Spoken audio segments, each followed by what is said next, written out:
Open your SBI YONO apps. Click on YONO Cash. Now select ATM.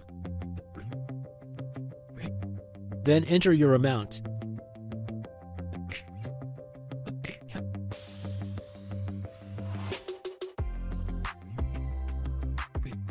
You will need to enter your transaction PIN.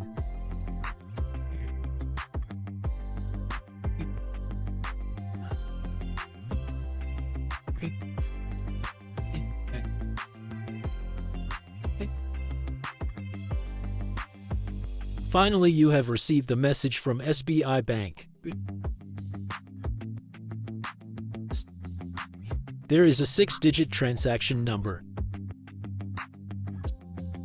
Now go to the ATM booth. Now click YONO Cash in ATM. Now enter your 6-digit number from the SMS message.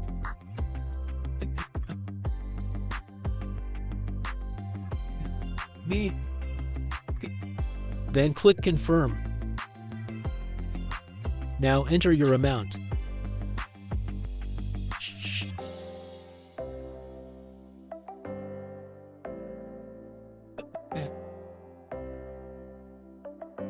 Finally, you need to enter your transaction PIN.